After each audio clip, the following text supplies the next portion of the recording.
The door creaked open with an eerie stillness that immediately struck James as wrong. The house was silent. Not the kind of peaceful silence he usually looked forward to after a long trip, but a heavy, suffocating one. No sound of the kettle boiling, no soft hum of Melissa's playlist echoing through the kitchen, and most importantly, no welcome home smile from his wife. He rolled his suitcase over the hardwood floor, calling out instinctively, "Melissa?" No answer. He checked his phone. No missed calls, no messages. Strange.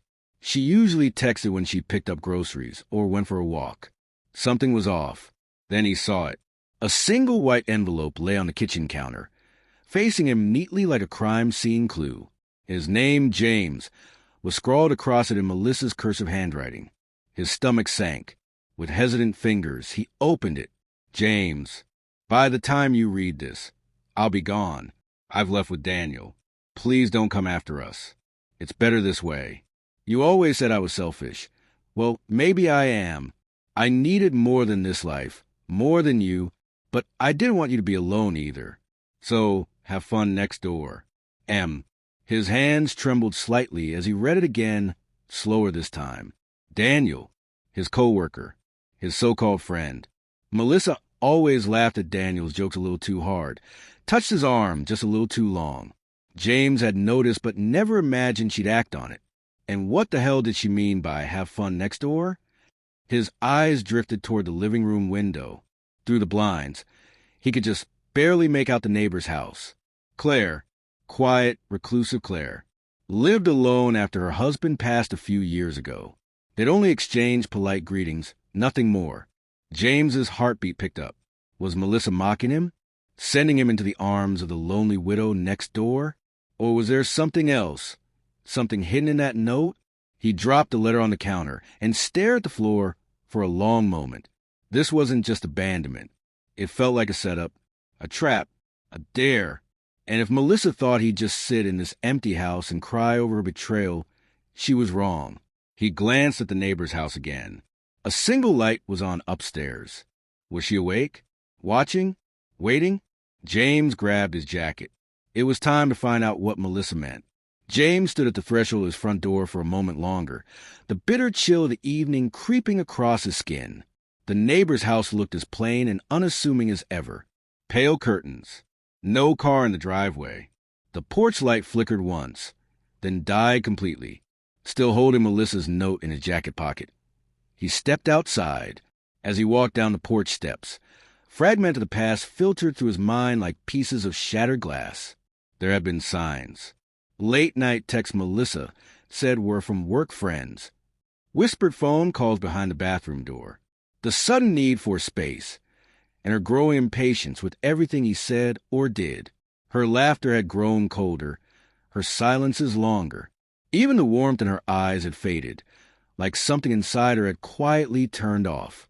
James wasn't stupid, just willfully blind. And Daniel, God, his jaw clenched at the thought. The smug way Daniel talked about marriage like it was a prison, always with a wink and a nudge. Melissa had defended him more than once. "He's harmless, James. Don't be so uptight." Harmless. Right. Now she was gone, with him, but it was the last line of the note that wouldn't let go of him. Have fun next door. At first, he thought it was a cruel joke, a final jab from a woman who knew exactly how to twist a knife. But something about it felt intentional. He remembered a day, maybe 6 months ago. Melissa was watching neighbor Claire water her garden from the upstairs window. Without turning her head, she said, "You ever notice how lonely she looks? I wonder what secret she keeps behind those curtains." James shrugged. "She's just quiet. Still grieving, maybe." Melissa's voice was softer then. "If I ever disappear, maybe she'll keep you company." He had chuckled awkwardly. "What's that supposed to mean?" "Nothing," she said. "Just a thought." Now that memory felt poisoned, scripted. Claire hadn't spoken much since moving in. She was polite but distant, always declined invitations to dinner, kept to herself. But sometimes, on rare nights, James had caught her watching from her window, not in a creepy way, just observant, like someone always listening but never speaking. He reached her gate, suddenly aware of the stillness in the air. Not a single sound in the neighborhood.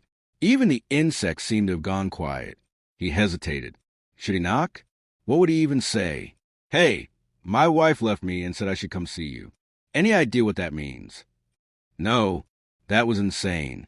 He turned to go back, but something made him stop.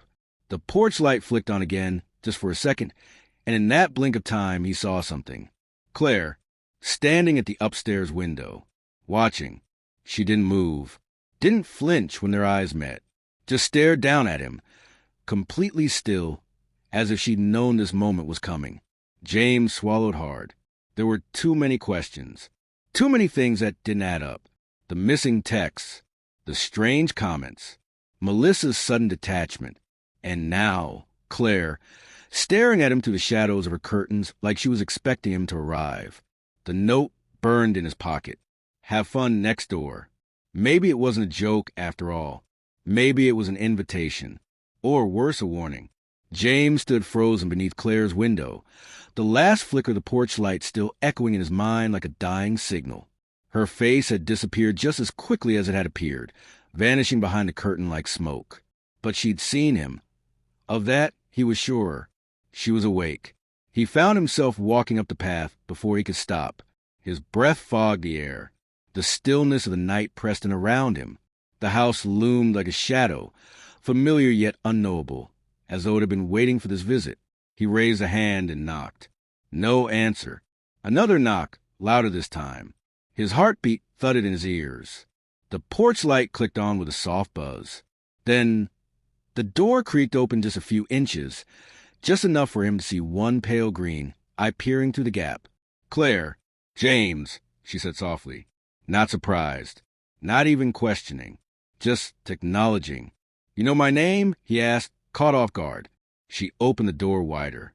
I think everyone on this street knows your name, she said. And Melissa's. You, too, used to argue loud enough. James's face flushed. He looked down at his feet. I got a note, he said. From her. Melissa. She's gone. She left. Claire nodded, as if this confirmed something she already knew. I figured it was coming, she murmured. Then, stepping aside, she added, you should come in. He hesitated, then crossed the threshold. Her home was dimly lit, faintly scented with lavender and something else. Old paper, maybe. It was neat, meticulously so. Everything in its place. And quiet, unnaturally quiet. Even the ticking of the wall clock seemed muffled. Claire led him into the small sitting room. She sat down on a faded blue armchair and gestured for him to take the opposite one. He did, still trying to read her. I don't mean to intrude, he said. But Melissa, in the note, she said. He reached into his jacket and pulled it out. Have fun next door. That's what she wrote. And I thought that she was being cruel. Claire finished for him. Or maybe not. James stared. So, you knew she was going to leave? Claire tilted her head, examining him. She talked to me sometimes. More than you might think. She liked to pretend we were friends. Were you? Claire gave a small, cold smile. No, but she liked to confess things to people she didn't care about. James stiffened. What kinds of things? Like how long she'd been sleeping with Daniel. How bored she was of you. How she'd leave eventually, but wanted to make sure she left something unfinished.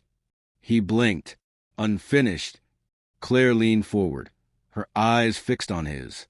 She wanted to see if you'd break, if you'd fall apart or fall into someone else's arms. Maybe both. James sat back, stunned. That's insane. Yes, Claire said. She was. They sat in silence for a long moment. Then Claire added, she wanted chaos, James. And she wanted someone to watch it happen. That's why she told you to come here. James's voice dropped to a whisper. So, what am I doing here? Claire rose from her chair and walked to a drawer. She pulled something out, a small USB stick. Because you deserve to see what kind of person she really was. James took the USB, eyes narrowing. What's on it? Claire looked at him steadily. Everything she didn't want you to know. James stared at the USB stick resting in his palm, like it weighed more than it should. "Go ahead," Claire said, watching him closely. "There's a laptop in the study." Something in her tone made it feel less like an invitation and more like a challenge. James followed her down the narrow hallway. Her house was too quiet. Every step echoed against the hardwood, each picture on the wall perfectly aligned. Family photos, old landscapes, nothing out of place. That silence again. The house didn't feel lived in. It felt staged. Claire opened a door to a small office. A desk, an old leather chair, and a closed laptop sat waiting. She gestured for him to sit. He inserted the USB and opened the folder labeled M. A collection of video files appeared. Dozens. The first one was dated 2 months ago. James clicked play. Grainy security footage filled the screen, black and white. The camera was fixed on what looked like his own driveway. He saw himself, fumbling with his keys. Melissa stepped out to meet him, kissed him on the cheek. Looked normal. But Claire said quietly, "Wait for it." In the corner of the video, behind the curtain of their living room window, another figure moved. Daniel. James paused the video. "What the hell? He was inside my house." Claire nodded. "She brought him over the nights you were away. Sometimes even when you weren't." James clenched his jaw and clicked on another file. Now he saw Melissa and Daniel, kissing in the kitchen, laughing, drinking wine. His wine. His home. He sat back, fist tightening. "She recorded all this?" he asked, voice low. Claire folded her arms. "No, I did." James looked up at her, confused. "You recorded my house?" She nodded calmly. "I had cameras installed when I moved in. Security. But once I saw what she was doing, I started saving things." She got careless. "Why keep it?" he asked, still reeling. "Why not just tell me?" Claire stepped closer, her expression unreadable. "Because you wouldn't have believed me. You loved her. And people like Melissa, they know how to manipulate love." James looked back at the screen. More files. More betrayal. "But you didn't just record her," he said slowly. "There's footage inside your house, too." Claire didn't respond. James opened a file dated 3 weeks ago. Melissa was in Claire's living room, pacing frantic, her voice raised. She's saying something. James muttered, raising the volume. "You don't get to decide how this ends. I'm not your little project. This isn't some game to you, is it? If you say one word to him, I swear." Then the audio cut off. The video ended abruptly. James turned to Claire. "You knew her better than I did." "Yes," Claire said softly. "I knew what she was capable of." He searched her face. What was that argument about? What did she mean by "you don't get to decide how this ends"? Claire looked away. She was unraveling. She was trying to twist things, make me look like the villain. "Were you?" he asked, half joking, half serious. Claire's lips curled faintly. "Maybe." James stood and began pacing. Why did she want you to come here? If she hated you so much, why mention you in the note? Claire didn't answer at first. Then she said, "Because she wanted you to suspect me, to punish me.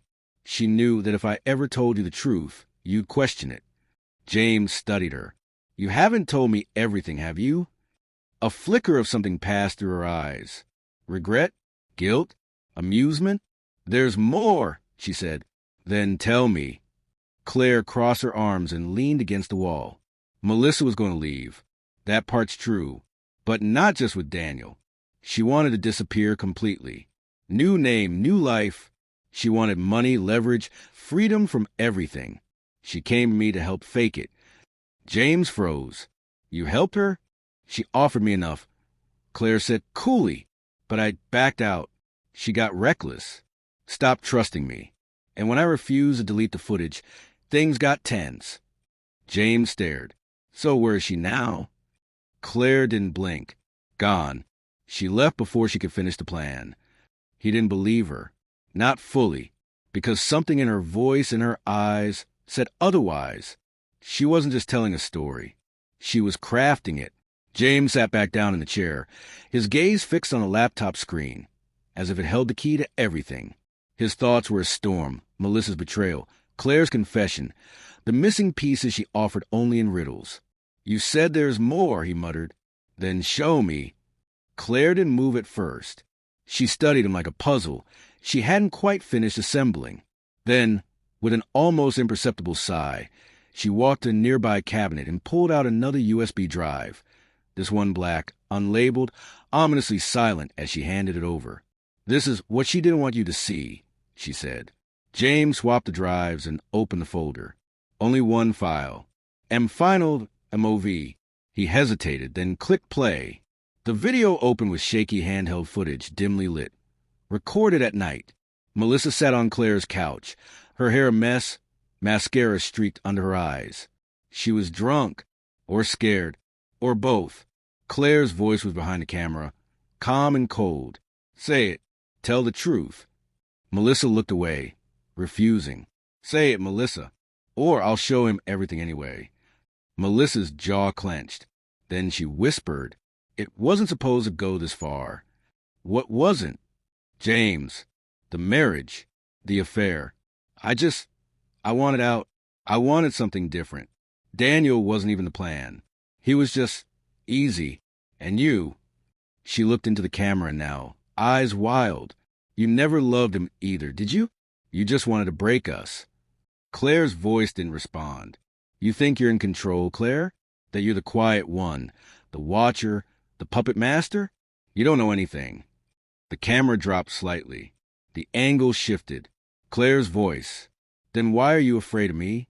Melissa stood suddenly, walked toward the camera. Her face filled the screen. Because you're worse than I am. The video cut off abruptly. James stared at the frozen frame. Melissa's eyes still burned on the screen. Accusing, terrified, electric with something he couldn't quite name. He turned to Claire, who stood silently in the doorway. She hated you, he said. She feared me, Claire replied. There's a difference. James scoffed. Why did she come to you? Why trust you with a fake disappearance? She didn't trust me. She used me, Claire said flatly, but she underestimated me. She always did. He shook his head. This doesn't make sense. She was smart. She wouldn't just run away and leave a trail like this. Claire looked at him, and for the first time, there was something colder than grief in her voice. Maybe she didn't leave, she said. James went still. What are you saying? Claire didn't answer. Instead, she reached under the desk and pressed a hidden button. A faint mechanical click echoed through the house. A panel behind the bookshelf shifted. An entrance. James stared. What the hell is this? Claire turned away, already walking toward it. You want answers? They're in here. The hallway beyond the panel was narrow and dark. James followed, pulse racing, every hair on his arm standing up. At the end was a room. Not large, bare. A single wooden chair in the center. Restraint on the floor.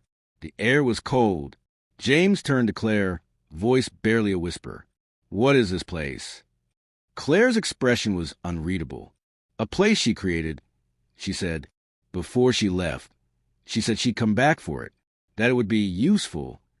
A hiding place, or a punishment. James stepped closer to the chair.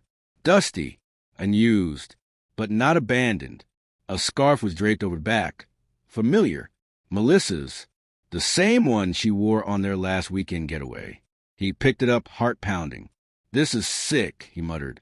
Claire stood in the doorway. She wanted to disappear. I just helped her. James turned. What does that mean? Where is she now? Claire didn't blink. I don't know, she said. But I know she didn't want to be found. Silence stretched between them. The room closed in like a secret too big to contain. Then Claire added, almost too quietly to hear. But if she comes back, you'll wish she hadn't. James couldn't sleep. He sat at the edge of his bed, the house now colder, quieter than ever. Claire's words echoed in his head on a loop.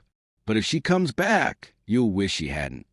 He didn't know what disturbed him more, the implication that Melissa might return or the idea that Claire wasn't lying. The USB drives were still in his pocket, heavier now. He thought of going back to her house, pressing for more, demanding she tell him where Melissa really was. But something about that hidden room, that scarf, the way Claire spoke about Melissa like she was an unpredictable storm, they haunted him. And yet, so much still didn't add up. He rose and went to the bedroom closet. Melissa's side was mostly empty, but not entirely. Her perfume bottle still sat untouched on the top shelf. Her old gym bag was there too. He pulled it out and searched through it, hoping to find something, anything, that explained what had happened. Instead, he found a phone, not her normal one. This was an older model, a burner phone. It was dead. James plugged it in and waited, pacing like a caged animal. When the screen finally lit up, he opened the Messages app. There were only a few texts from an unsaved number. Unknown. It's done. Unknown. He'll never see it coming. Unknown. Neighbor knows. Watch her. Melissa, if she turns on me. Unknown. Understood. You disappear. I'll handle the rest. James reread the messages over and over. Neighbor knows. Watch her. So Melissa did know Claire was watching, but she kept her close anyway. Why? What was plan B? He opened the call log. One frequent number appeared again and again. Unknown, no caller ID. Dozens of calls. All within the past month before she vanished. James took a deep breath and tried to ignore the shaking in his hands. He called the number. Disconnected.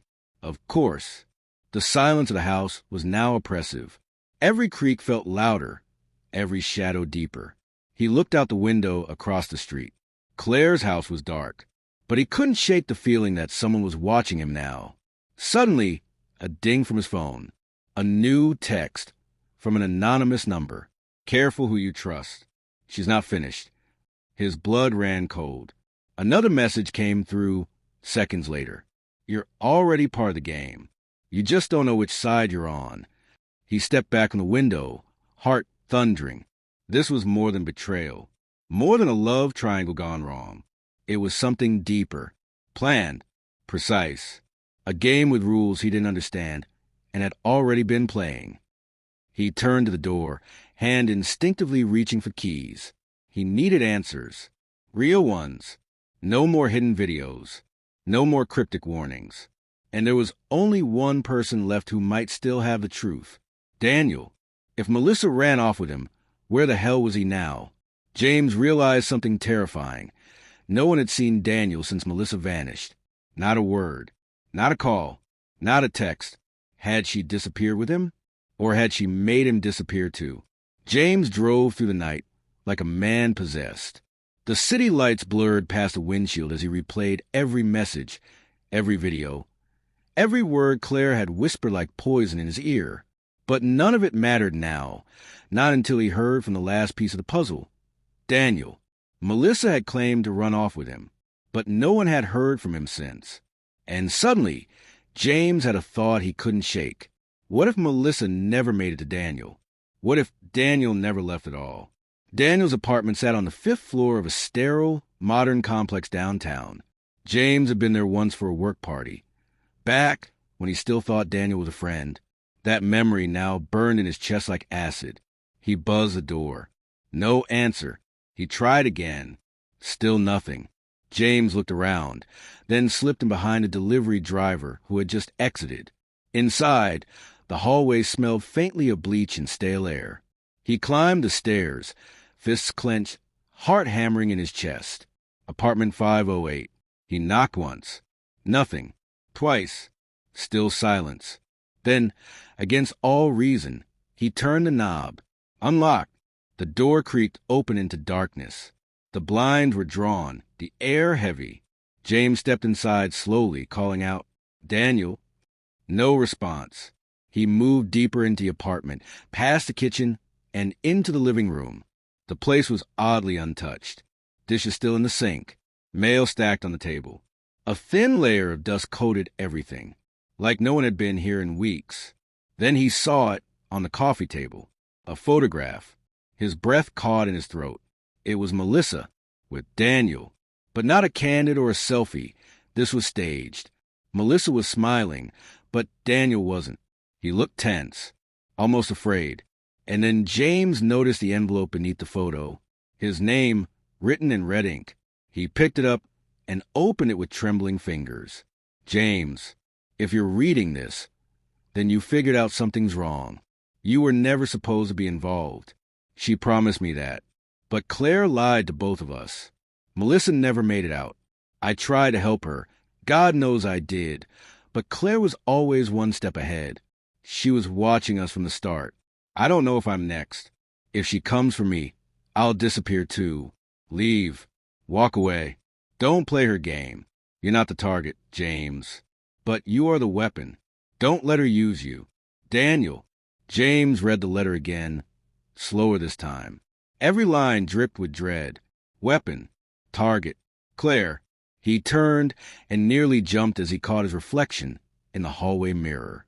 Pale. Wide-eyed. Sweating. What the hell was going on? Suddenly, his phone vibrated. Another text. Unknown number. Now you see. But it's too late to leave the board. He spun around. The apartment was still empty. Or was it? He didn't wait to find out. He backed out of the door and rushed down the hallway, down the stairs, barely able to breathe. Outside, the night air hit him like a slap. Everything he thought he knew, Melissa's betrayal, Daniel's disappearance, Claire's quiet warnings, it was all part of something bigger, more deliberate. This wasn't about love or revenge. This was about control. And Claire, silent, patient Claire, might not just be a jilted neighbor with secrets. She might be the one pulling every string. James didn't drive home. He didn't even know where he was going. He just drove, Daniel's letter echoing in his head like a siren. You're not the target, James, but you are the weapon. His hands shook on the steering wheel. The word weapon played over and over in his mind. Why would Daniel call him that? Unless James wasn't just a bystander in this. Unless he wasn't Melissa's victim or Claire's. What if he had been part of it all along and just didn't remember? His phone buzzed again. Another unknown number. Come back. She's waiting. He slammed on the brakes. The message wasn't signed. No name. No context. But somehow he knew Claire. He turned the car around and headed back to the neighborhood, dread building with every mile. When he reached Claire's house, the porch light was already on, like she knew he would return. He walked up the steps and knocked once. The door opened immediately. Claire stood there, calm, collected, dressed in black. Where is she? He demanded. Claire tilted her head. You've already seen where she was. No, I've seen pieces. Hints. Videos. I want the truth.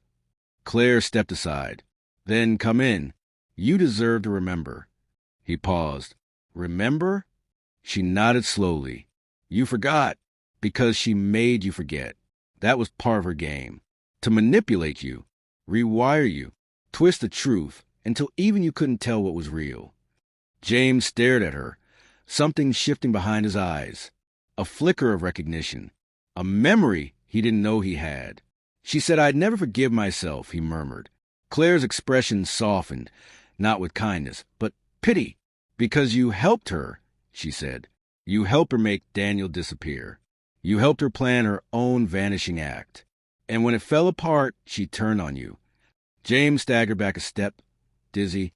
No, he whispered. Claire held out a small silver object. A key. To the room, she said. You'll remember everything in there. And James knew the twist wasn't what they had done to him. The twist was what he had already done. The key was cold in his hand as James stood in front of the hidden door once more. The bookshelf shifted aside with a low mechanical groan, revealing the narrow passage. He descended slowly, heart thudding like a war drum in his chest. The basement room looked the same as before, bare, dimly lit, haunted. Only now it felt alive. He walked to the wooden chair in the center. The scarf was gone. In its place sat a phone, Melissa's, her real one. James stared at it for a long moment before picking it up. It unlocked with his thumbprint. Photos, videos, voice memos. A final message sat at the top, unopened. Time-stamped the night she disappeared. He played it. James, if you're listening to this, it means Claire got to you. I tried to stop her. I tried to stop you. You helped her build this place. You said it would just scare Daniel. Just a warning. But things changed, didn't they? You changed. You don't remember what you did to him. But I do. I begged Claire to let me go. She said it was your choice. That you had to decide what happened to me. And you did. You made your choice. Then you forgot. James's hand dropped to his side, the phone still playing faint static as a message ended. He didn't feel the cold anymore, just the weight of truth settling in. He turned to leave, only to find Claire standing silently in the doorway. Now you remember, she said. James nodded slowly. I killed her. No, Claire replied, almost gently. You let her kill herself. Same thing. James looked down at his hands, hollow. Claire stepped aside, allowing him pass. Have fun next door, she whispered as he walked out.